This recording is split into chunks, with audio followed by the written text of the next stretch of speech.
إن الحمد لله نحمده ونستعينه ونستغفره ونعوذ بالله من شرور أنفسنا وسيئات أعمالنا من يهده الله فلا مضل له ومن يضلل فلا هادي له وأشهد أن لا إله إلا الله وحده لا شريك له وأشهد أن محمدا عبده ورسوله أما بعد فإن أصدق الحديث كتاب الله تعالى وخير الهدي هدي محمد صلى الله عليه وسلم وشر الأمور محدثاتها وكل محدثة بدعة وكل بدعة ضلالة وكل ضلالة في النار أما بعد.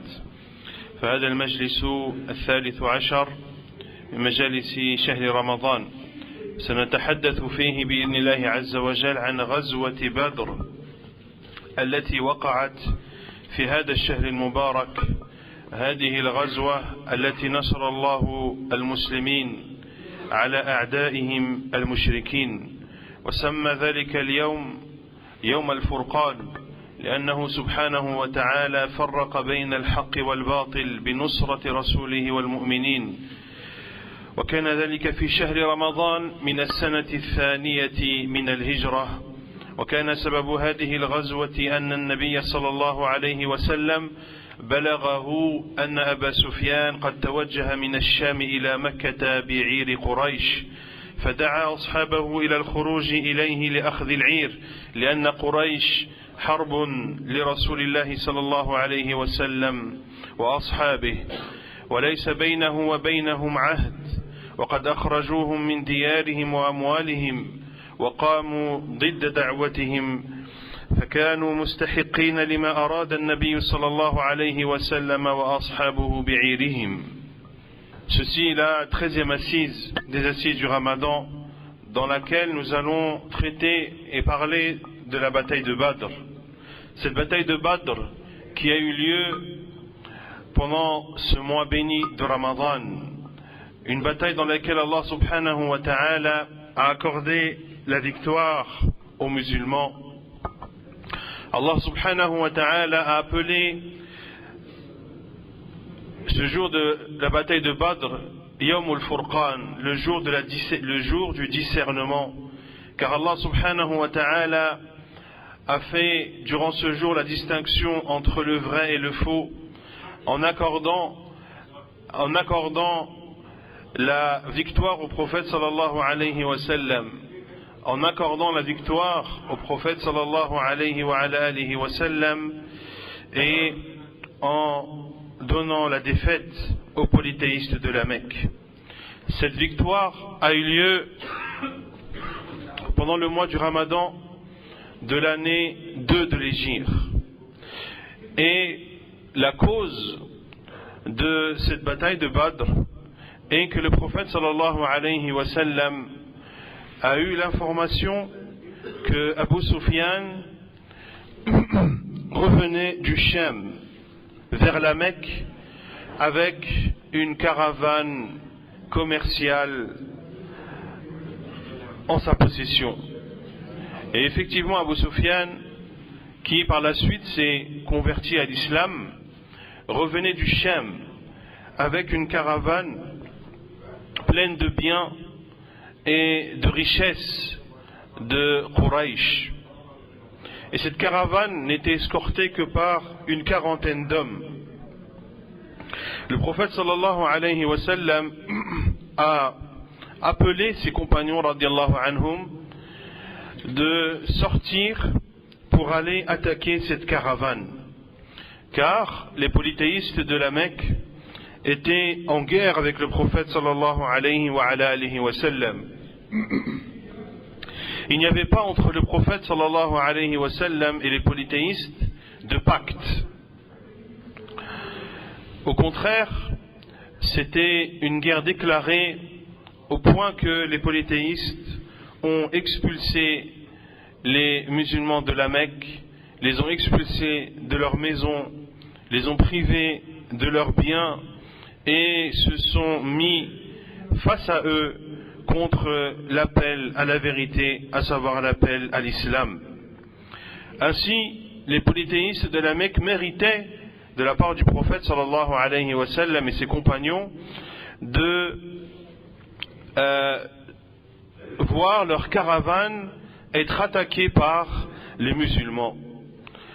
Le prophète sallallahu alayhi wa sallam n'est pas sorti dans le but de combattre. Il est sorti dans le but d'intercepter cette caravane que le prophète sallallahu alayhi wa sallam savait très peu escorter. Il n'avait donc pas besoin d'une armée pleine d'hommes, d'une armée avec beaucoup de cavaliers et armés jusqu'aux dents. Le prophète sallallahu alayhi wa sallam n'avait pas besoin de tout cela. Il est donc sorti de Médine avec, en sa compagnie alayhi salatu wa salam, un peu plus de 300 hommes. Il n'avait que 2 chevaux et 70 chameaux approximativement. Parmi ces hommes, parmi ces 300 et quelques hommes, en compagnie du prophète sallallahu alayhi wa sallam, 70 faisaient partie des muhajirin et le reste faisait partie de Al-Ansar. Ils se sont donc dirigés pour intercepter cette caravane. Mais Allah subhanahu wa ta'ala a fait en sorte que dans leur chemin, ils croisent une immense armée parmi l'armée des polythéistes. Une rencontre qui n'était pas prévue. لِيَقْضِيَ اللَّهُ أَمْرًا كَانَ مَفْعُولًا, afin qu'Allah subhanahu wa ta'ala décrète une chose qui devait arriver. Quant à Abu Sufyan, لما علم بهم فبعث صارخا إلى قريش يستنجدهم ليحموا عيرهم وترك الطريق المعتادة وسلك ساحل البحر فنجا. Quant à Abu Sufyan, qui était un homme extrêmement intelligent et extrêmement futé, il savait très bien, il connaissait très bien la valeur de la caravane qu'il accompagnait et connaissait sa valeur qui était estimée à plus de 50 000 dinars. Il prenait donc ses précautions et demandait durant son chemin à ceux qu'il croisait s'ils n'avaient pas constaté des choses étranges ou aperçu des personnes, etc., etc. Puis cette information que les musulmans sont sortis de Médine afin d'intercepter sa caravane lui est parvenue. L'information lui a été donnée par un homme qui a vu 2 hommes en chameau qui, à un moment donné, avaient agenouillé leur chameau sur une colline. Alhamdulillah. Ces 2 hommes étaient en fait les éclaireurs du prophète alayhi salatu wassalam, que le prophète alayhi salatu wassalam avait envoyé afin de connaître la position de cette caravane de Abu Sufyan. Et Abu Sufyan a demandé à connaître l'endroit exact où s'étaient positionnés ces 2 hommes. Il a constaté à travers les défections de ces chameaux que cette nourriture était la nourriture de Yathrib, de Médine. Il savait donc que ces 2 chameaux venaient de Médine. Et donc cette information qui lui était parvenue s'était avérée confirmée. Il a alors envoyé un avertisseur qui devait aller à la Mecque le plus rapidement possible pour informer les polythéistes de la Mecque que les musulmans de Médine étaient en route pour s'attaquer à leurs biens. Et Abu Sufyan, par son intelligence, comme je l'ai dit, a décidé de changer d'itinéraire et a décidé non plus de prendre le chemin et la route connue entre le Cham et la Mecque, mais de bifurquer vers la côte et de longer la côte ouest actuelle, la côte ouest de l'Arabie Saoudite. Quant à Quraysh, lorsque cet avertisseur leur est parvenu et leur a annoncé que leur caravane était en danger et qu'elle allait être attaquée par le prophète sallallahu alayhi wa sallam et ses compagnons, ils ont alors réuni une grande armée constituée de beaucoup de Mécois. Beaucoup de notables parmi les Quraysh ont décidé de partir eux aussi, et ils ont aussi sollicité les tribus alliées, leurs tribus alliées, qui étaient à proximité de la Mecque. Ils ont réussi à constituer une armée de plus de 1000 hommes, avec eux 100 cavaliers et un nombre important de chameaux, à peu près 700. Ils sont sortis de la Mecque, comme l'a dit Allah Azza wa Jal, bataran wa ri'a an-nas wa yasudduna an sabilillah. عفوا أخي التسجيل لا نسمح به بارك الله فيك. لا تسجل بارك الله. Comme l'a dit Allah Azza wa Jal, ils sont sortis de Médine, de la Mecque, comme Allah Azza wa Jal le relate dans Surat Al-Anfal, dans le sens: et ne soyez pas comme ceux qui sortirent de leur demeure pour repousser la vérité et avec ostentation publique. Ri'a an-nas, ils sont sortis avec arrogance, avec ostentation, en se montrant devant les gens comme étant les plus forts, comme étant les imbattables, comme étant une armée qui ne pouvait connaître la défaite. وَيَصُدُّونَ عَنْ سَبِيلِ اللَّهِ, obstruant le chemin d'Allah. وَاللَّهُ بِمَا يَعْمَلُونَ مُحِيطٌ, mais Allah subhanahu wa ta'ala cerne parfaitement ce qu'ils font. Ils sont donc sortis avec eux des chanteuses qui les encourageaient à combattre les musulmans. Lorsque Abu Sufyan a eu connaissance que les polythéistes de la Mecque avaient quitté la Mecque et avec eux une immense armée, il a envoyé un émissaire afin de les informer qu'il a réussi à éviter ce guet-apens. Et il leur a dit qu'il avait pu éviter les musulmans et donc il n'y avait plus besoin qu'ils se dirigent vers l'endroit où ils se trouvent et afin d'éviter une guerre. فأبوا ذلك وقال أبو جهل والله لا نرجع حتى نبلغ بدرا ونقيم فيه ثلاثة ننحر الجزور ونطعم الطعام ونسقي الخمر وتسمع بنا العرب فلا يزالون يهابوننا أبدا. Abu Jahl a refusé et a dit: par Allah, nous ne retournerons pas à la Mecque jusqu'à atteindre Badr, l'endroit appelé Badr, et que nous y restions 3 jours. Nous sacrifierons nos chamelles, nous mangerons à notre faim, nous boirons le vin afin que les Arabes entendent parler de nous et afin que les Arabes nous redoutent à jamais.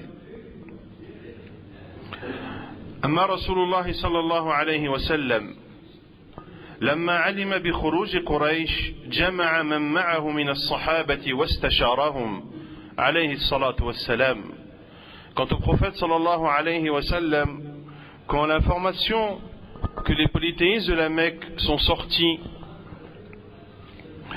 il a réuni ses compagnons radiyallahu anhum et les a consultés.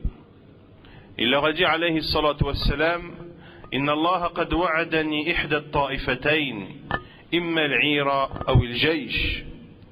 Allah azza wa jalla m'a promis une des deux choses, soit la caravane, soit l'armée.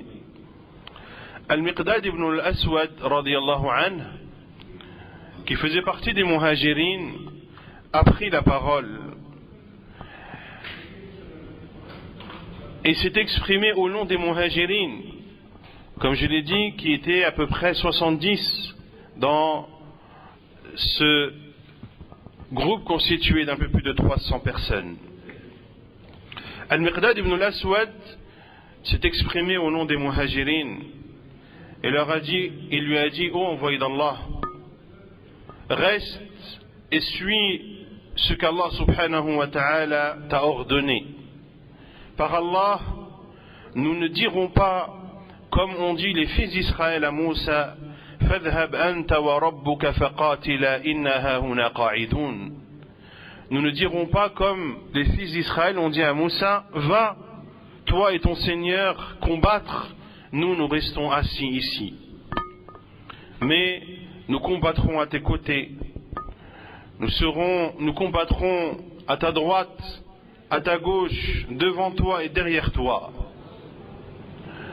Il a donc exprimé son soutien total au prophète sallallahu alayhi wa sallam au nom de tous les muhajirin. Puis Sa'd ibn Mu'ad al-Ansari radiyallahu anhu, qui était le chef de la tribu de l'Aws, une des tribus de Médine, al-Aws ou al-Khazraj. Il a dit: ô envoyé d'Allah, peut-être crains-tu que les Médinois, al-Ansar, ont pris l'engagement de te secourir uniquement à Médine?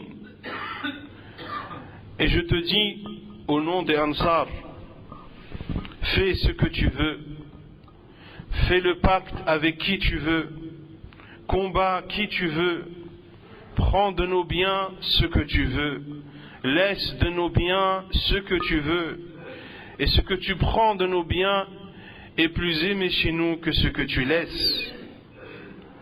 Nous te suivrons même dans les contrées les plus lointaines, et si tu décides de traverser l'océan, nous le traverserons avec toi, et nous n'avons aucune peur de rencontrer l'ennemi demain, et nous patienterons. Le prophète sallallahu alayhi wa sallam fut réjoui de ce qu'il a entendu de la part des muhajirin et de ce qu'il a entendu de la part de l'Ansar. فنزل بالعدوة الدنيا مما يلي المدينة وقريش بالعدوة القصوى مما يلي مكة وأنزل الله تلك الليلة مطرا كان وبالا شديدا على المشركين وكان على المسلمين طلا طهرهم وشد الرمل ومهد المنزل وثبت الأقدام. Puis le prophète sallallahu alayhi wa sallam ainsi que ses compagnons se sont installés au niveau de Badr, dans le versant le plus proche de Médine. Quraysh, eux, se sont installés dans le versant le plus éloigné de Médine et le plus proche de la Mecque. Allah subhanahu wa ta'ala, cette nuit-là, a fait descendre une pluie qui a fait reculer et a rendu l'avancée des polythéistes impossible. Et du côté des musulmans, cette pluie les a purifiés. Cette pluie a tassé la terre, a consolidé le sol, a raffermi les pieds et a consolidé les cœurs également. وبنى المسلمون لرسول الله صلى الله عليه وسلم عريشا على تل مشرف على ميدان الحرب. Puis les musulmans ont construit pour le prophète sallallahu alayhi wa sallam un centre de commandement au-dessus d'une colline qui donnait sur la place ou sur le champ de bataille. Puis le prophète sallallahu alayhi wa sallam est descendu de son poste de commandement et a aligné les rangs des musulmans et a indiqué à chacun alayhi salatu wa sallam l'endroit dans lequel il devra combattre. Puis le prophète sallallahu alayhi wa sallam a regardé en direction de ses compagnons, puis a regardé en direction des polythéistes et a dit alayhi salatu wa sallam: Allahumma hadihi Quraysh جاءت بفخرها وخيلائها وخيرها تحادك وتكذب رسولك اللهم نصرك الذي وعدتني اللهم أنجز لي ما وعدتني اللهم إني أنشدك عهدك ووعدك اللهم إن شئت لم تعبد اللهم إن تهلك هذه العصابة اليوم لا تعبد. Puis le prophète sallallahu alayhi wa sallam a regardé le côté des musulmans, puis a regardé du côté de Quraysh et a dit: oh Allah, voici Quraysh qui sont venus avec leur ostentation et leur arrogance, accompagnés de leurs cavaliers qui viennent te défier et traiter de mensonge et traiter de menteur ton prophète. Oh Allah, je te demande la victoire que tu m'as promis. Oh Allah, si cette troupe périt aujourd'hui en parlant des musulmans, il n'y aura plus personne pour t'adorer. Les compagnons du prophète sallallahu alayhi wa sallam ont aussi invoqué Allah subhanahu wa ta'ala et ont imploré son secours afin qu'Allah subhanahu wa ta'ala leur accorde la victoire.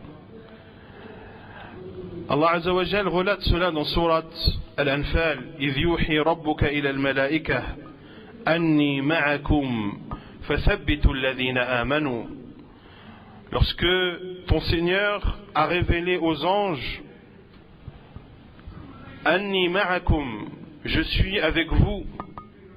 Fathabbitu alladhina amanu, raffermissez donc ceux qui ont cru.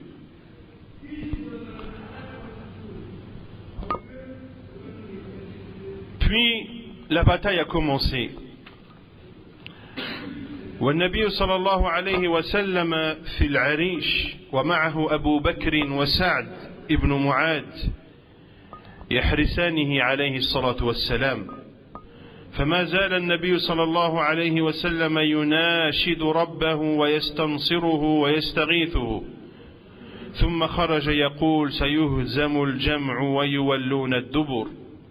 Le prophète صلى الله عليه وسلم était dans son poste de commandement au-dessus de cette colline. Avec lui, il y avait Abu Bakr radiallahu anhu et Sa'd ibn Mu'ad radiallahu anhu qui protégeaient le prophète alayhi salatu wassalam. Et alors que la bataille avait commencé, le prophète sallallahu alayhi wa sallam invoquait Allah azza wa jal et lui demandait la victoire, implorait son secours.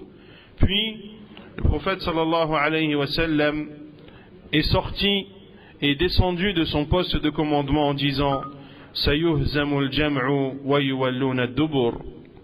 Leur rassemblement va se dissiper et ils fuiront, en parlant des mouchriquines.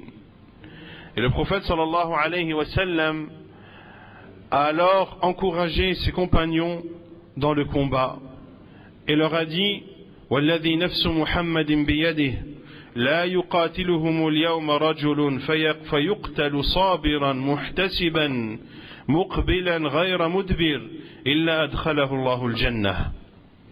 Il a dit alayhi salatu wassalam, par celui qui détient l'âme de Muhammad dans sa main, ne les combattra aujourd'hui, celui qui les combattra aujourd'hui et mourra en étant patient, en espérant la récompense de son Seigneur, en faisant front et non en tournant le dos, Allah le fera entrer au paradis. فقام عمير بن الحمام الأنصاري بيده وبيده تمرات يأكلهن قال فقال يا رسول الله جنة عرضها السماوات والأرض قال النبي صلى الله عليه وسلم نعم قال بخ بخ يا رسول الله ما بيني وبين أن أدخل الجنة إلا أن يقتلني هؤلاء لئن حييت حتى آكل تمرات هذه إنها لحياة طويلة ثم ألقى التمرات وقاتل حتى قتل رضي الله عنه. Lorsque Umayr ibn Himam al-Ansari radiyallahu anhu a entendu ces paroles du prophète sallallahu alayhi wa sallam, il avait dans sa main quelques dattes qu'il mangeait et il a dit: ô envoyé d'Allah, est-ce un paradis aussi vaste que les cieux et la terre? Le prophète sallallahu alayhi wa sallam a dit oui. Et Umayr ibn al-Himam al-Ansari a dit: Bakhin, Bakhin, ô envoyé d'Allah, il n'y a entre moi et le fait d'entrer au paradis que le fait que cela me tue. Si je vis jusqu'à finir de manger ces dattes, alors ce sera une vie déjà trop longue. Puis il a jeté ses dattes radiyallahu anhu et a combattu jusqu'à mourir radiyallahu anhu. وأخذ النبي صلى الله عليه وسلم كفا من تراب فرمى بها القوم فأصابت أعينهم فما منهم واحد إلا ملأت عينه وشغلوا بالتراب في أعينهم آية من آيات الله عز وجل فهزم جمع المشركين وولوا الأدبار واتبعهم المسلمون يقتلون ويأسرون فقتلوا 70 رجلا وأسروا 70. Puis le prophète sallallahu alayhi wa sallam a pris une poignée de terre et dans d'autres versions une poignée de gravillon. Puis le prophète sallallahu alayhi wa sallam l'a jeté en direction des mouchriquines. Et cette poignée de terre a atteint chacun de ces polythéistes jusqu'à lui remplir les yeux. Ils étaient donc occupés à débarrasser leurs yeux de cette poussière qui les a atteints. Un signe parmi les signes d'Allah subhanahu wa ta'ala, alors qu'ils étaient dans ce moment de trouble et dans ce moment d'incertitude, et lorsqu'ils étaient déstabilisés par ce qui a touché leurs yeux, les musulmans ont alors lancé leur offensive. Et les polythéistes ont fui et ont retroussé chemin. Les musulmans les ont suivis et ont tué parmi eux 70 hommes et en ont fait prisonniers 70 autres. أما القتلى فألقي منهم 24 رجلا من صناديدهم في قليب من قلبان بدر منهم أبو جهل وشيبة بن ربيعة وأخوه عتبة وابنه الوليد. روى عبد الله بن مسعود رضي الله عنه أن النبي صلى الله عليه وسلم استقبل القبلة فدعا على هؤلاء الأربعة فأشهد بالله لقد رأيتهم صرعى قد غيرتهم الشمس وكان يوما حارا.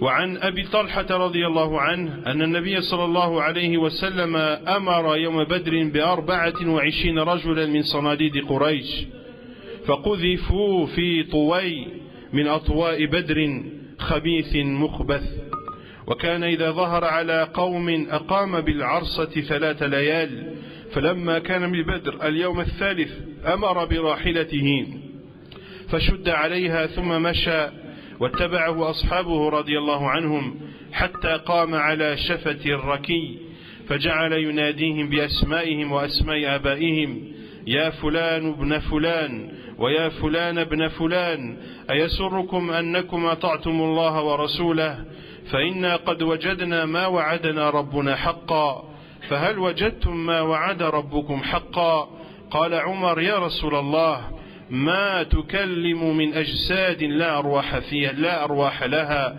فقال النبي صلى الله عليه وسلم والذي نفس محمد بيده ما أنتم بأسمع لما أقول منهم.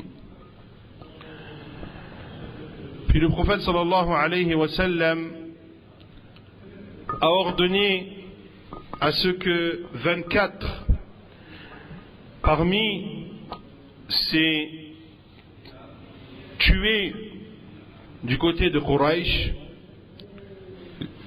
soient jetés dans des prépices de Badr. Parmi eux, Abu Jahl, Shayba ibn Rabi'a et son frère Utbah, ainsi que son fils Al-Walid ibn Utbah. Abdullah ibn Mas'ud radiyallahu anhu, comme cela est rapporté dans le Sahih de l'imam al-Bukhari, a dit que le prophète sallallahu alayhi wa sallam, durant cette bataille, a invoqué Allah Azza wa Jal en se dirigeant vers la Kaaba et a invoqué contre ces quatre.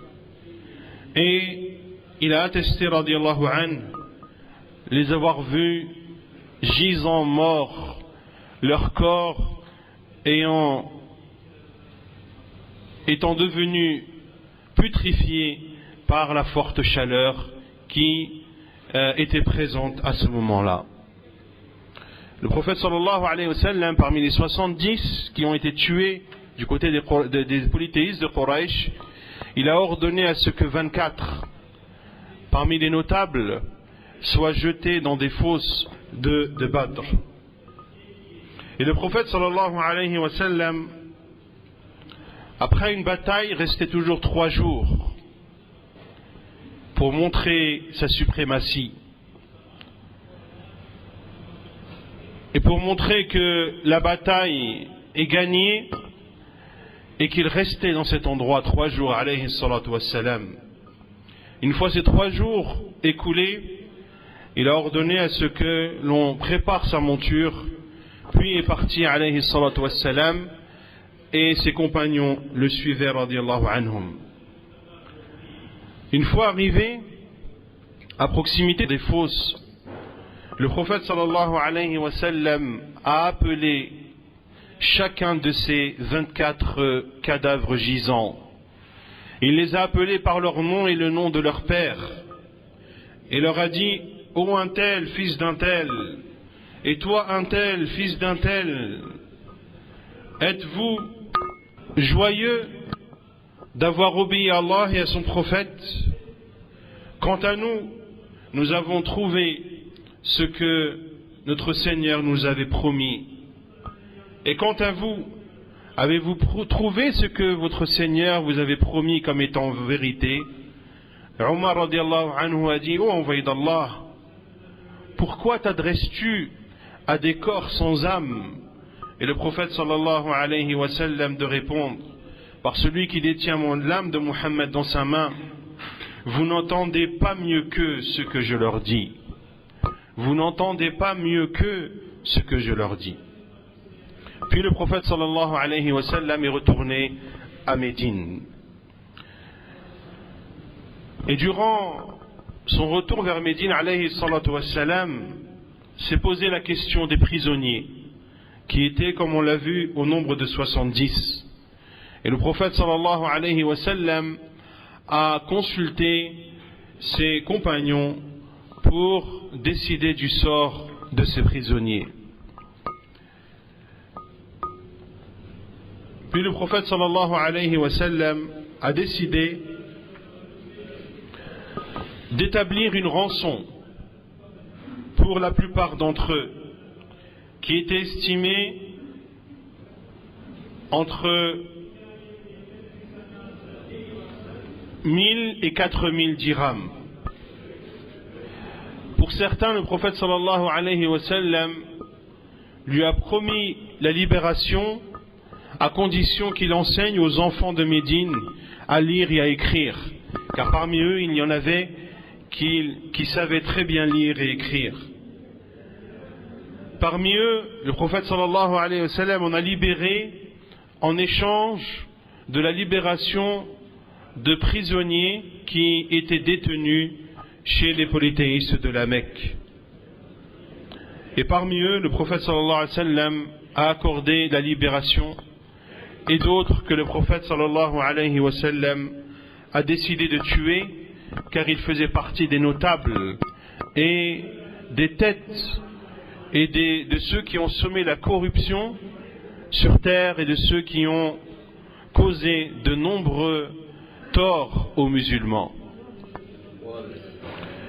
Voici de façon brève la bataille de Badr qui a eu lieu pendant ce mois de Ramadan, dans un jour de forte chaleur, un jour dans lequel Allah subhanahu wa ta'ala a accordé à un groupe de musulmans qui n'étaient aucunement préparés au combat, qui étaient un peu plus de 300, avec uniquement 2 chevaux et 70 chameaux, face à une armée de 1000 hommes qui est sortie dans le but de combattre, qui avait plus de 100 cavaliers, plus de 700 chameaux, une armée tellement grande que pour la nourrir il fallait tuer par jour entre 9 et 10 chameaux.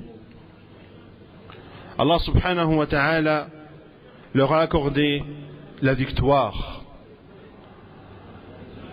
Et Allah subhanahu wa ta'ala a envoyé des anges pour combattre à leur côté et raffermir leurs pas. هذا ما تيسر ذكره والله أعلم وصلى الله وسلم وبارك على نبينا محمد وعلى آله وصحبه أجمعين وآخر دعوانا أن الحمد لله رب العالمين.